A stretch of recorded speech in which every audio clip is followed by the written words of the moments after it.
Bismillahirrahmanirrahim. Assalamualaikum warahmatullahi wabarakatuh. Saudara-saudara, senang sekali kita bisa ketemu di mata kuliah aplikasi komputer statistik. Untuk pertemuan perdana ini saya akan menerangkan tentang konsep dasar statistik. Konsep dasar ini untuk memberikan pemahaman dasar kita tentang statistik sebelum kita menerangkan bagaimana penerapan analisis statistik dengan menggunakan aplikasi komputer. Ada 3 hal saja yang ingin saya terangkan pada pertemuan perdana ini untuk memberikan pemahaman kita lebih dahulu tentang statistika. Saya kira saudara-saudara telah mengikuti mata kuliah statistik, namun saya hanya mencoba untuk mereview kembali apa sedikit pemahaman kita tentang statistika. 3 hal yang akan kita bahas. Yang pertama adalah apa definisi statistik dan statistika. Yang kedua adalah jenis-jenis statistika, dan yang ketiga adalah data dalam statistika. Kita masuk pada poin yang pertama, definisi statistik dan statistika.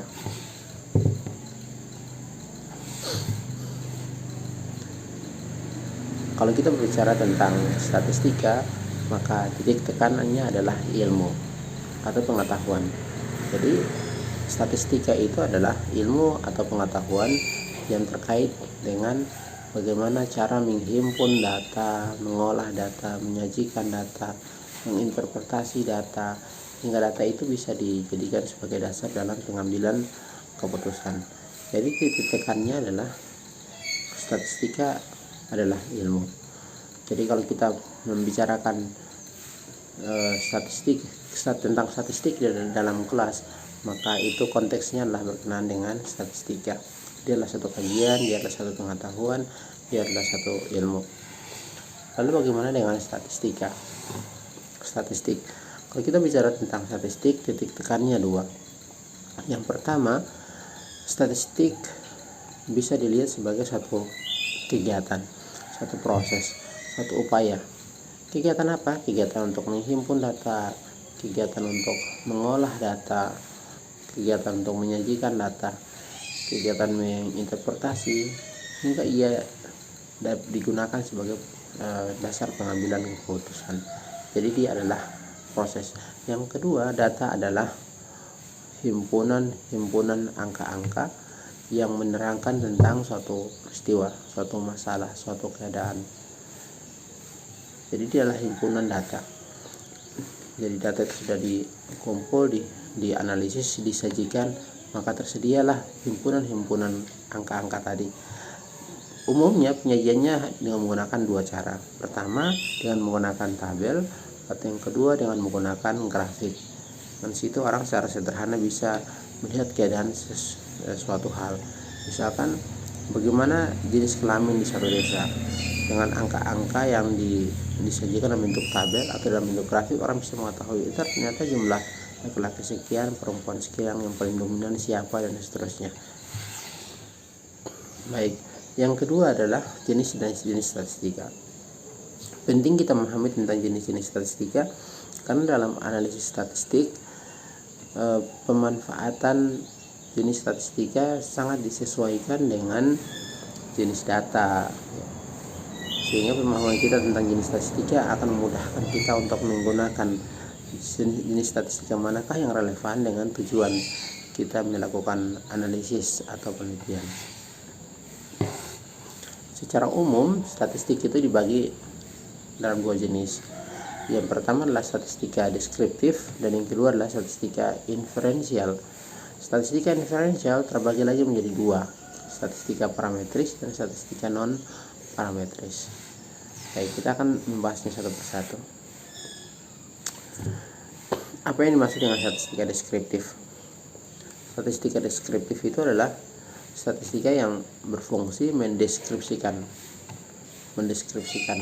atau memberikan gambaran terhadap suatu objek yang diteliti melalui data sampel atau populasi sebagaimana adanya. Jadi dia hanya menyajikan satu data yang menggambarkan satu objek apa adanya. Dia tidak menganalisis dengan menggunakan sampel atau populasi yang menghubungkan antara variabel satu dan variabel yang lain, membandingkan subjek satu dan subjek yang lain. Tidak, dia berdiri sendiri dan menyajikan apa adanya saja. Misalkan di desa itu berapa petani, berapa nelayan, berapa PNS dan seterusnya. Dia tidak menghubungkan misalkan, oh kalau seandainya desa itu dominannya petani, maka akan ada pengaruhnya dengan tingkat pendapatan. Tidak, dia berdiri sendiri. Sementara yang kedua adalah statistika inferensial. Statistika inferensial adalah statistika yang dimanfaatkan untuk menganalisis data sampel dan hasilnya akan digeneralisasikan kepada populasi. Misalkan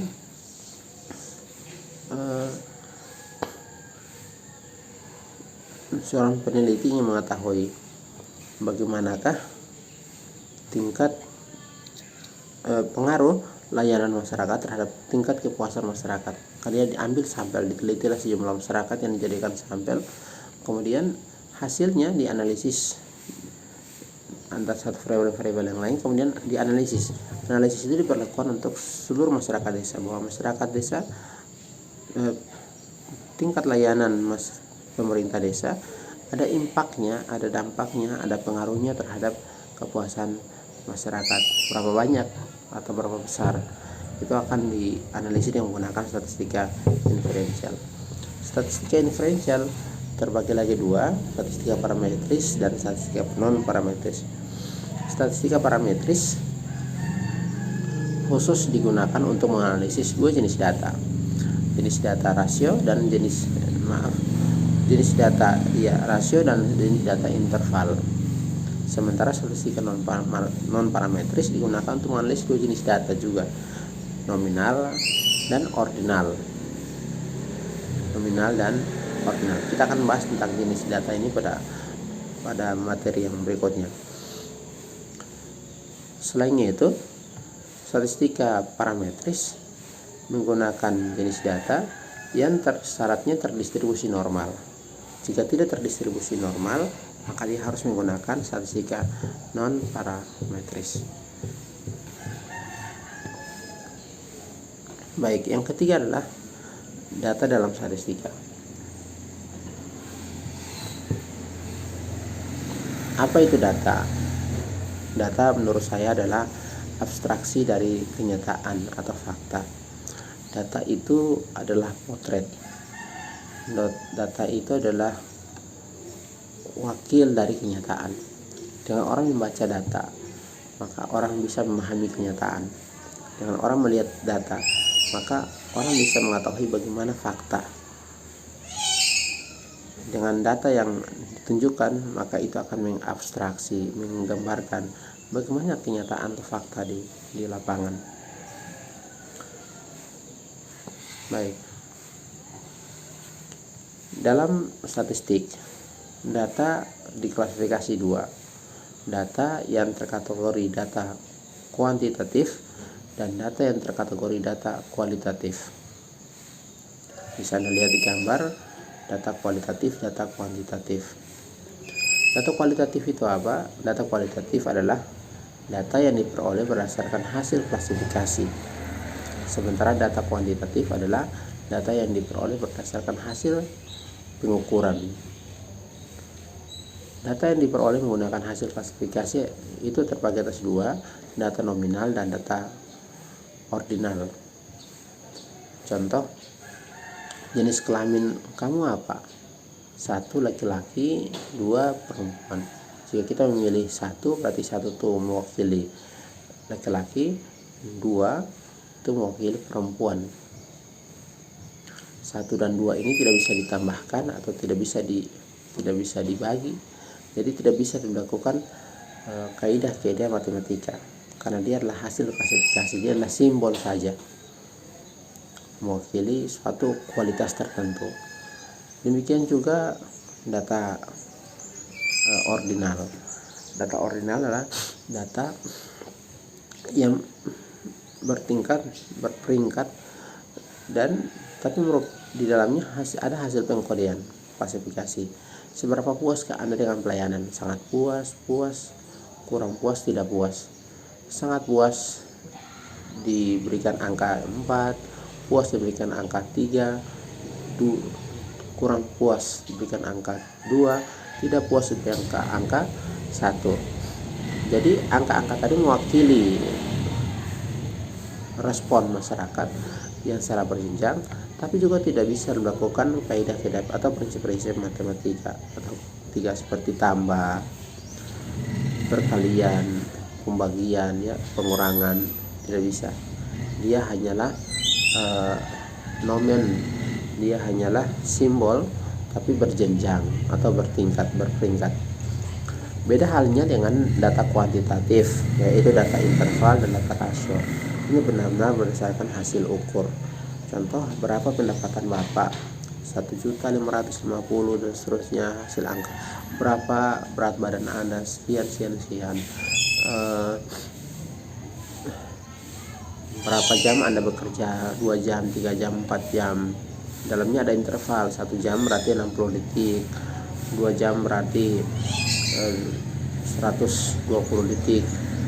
Dia memiliki interval. Ini jenis-jenis data dalam statistika. Jadi kalau dia bicara tentang data nominal, berarti data nominal itu adalah data yang menghasilkan nomen atau tanda. Jadi dia hanya merupakan tanda saja. Contoh, apa warna kesukaan Anda? 1 biru, 2 merah, 3 hijau, 4 kuning. Biru diwakili oleh 1, merah diwakili 2, hijau diwakili 3, dan seterusnya. Kita memilih 1, berarti itu menunjukkan kita menyukai warna merah. Tapi itu hanyalah nomen, tanda saja atau nama. Dia bukan angka kuantitatif, tapi angka klasifikasi. Demikian juga data ordinal. Contoh, motivasi kerja pegawai sangat tinggi 5, tinggi 4, sedang 3, rendah 2, sangat rendah 1. Maka angka-angka di bawah ini mewakili motivasi atau hasil klasifikasi motivasi. Di dalamnya ada peringkat, ada jenjang, tetapi tidak bisa juga diberlakukan kaidah-kaidah matematika karena dia bukan merupakan hasil pengukuran, melainkan hasil klasifikasi. Kemudian data interval adalah skala numerik yang kita tidak ketahui urutannya saja, tetapi juga perbedaan yang persis antaranya. Jadi ada urutannya dan ada perbedaan yang persis. Di sini berikan contoh seperti suhu Celcius, suhu Fahrenheit, IQ, skor SAT, jam, waktu, dan seterusnya. Contoh, berapa lama Anda bekerja dalam sebulan? Saya bekerja dalam sebulan itu 6 hari dalam seminggu. Maka 6 hari dalam seminggu itu berapa jam, misalkan berapa detik, ada interval. Atau seminggu itu berapa hari? 7 hari. Maka di sana ada interval.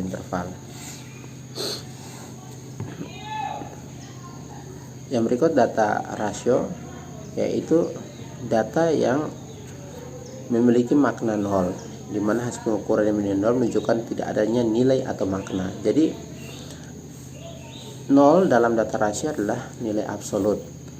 0 berarti tidak ada 0. Misalkan berapa beratnya? 0 berarti tidak ada angka. Beda halnya dengan jenis data yang lainnya. 0 masih memiliki makna. Tapi dalam data rasio 0 itu menunjukkan angka absolut. Memang tidak ada sama sekali. Apakah Anda berjalan? Saya berjalan 0 km, memang tidak ada sama sekali. Jadi data rasio ini berdasarkan hasil pengukuran seperti umur, berat badan, tinggi, angka penjualan, penghasilan, tahun pendidikan, jumlah anak, dan seterusnya. Ini merupakan data-data rasio. Bapak Ibu, saya kira ini penjelasan kita tentang statistika, ya, penjelasan kita tentang konsep dasar statistik, dan mudah-mudahan ini bisa memberikan pemahaman dasar kita tentang konsep dasar statistik. Terima kasih. Assalamualaikum warahmatullahi wabarakatuh.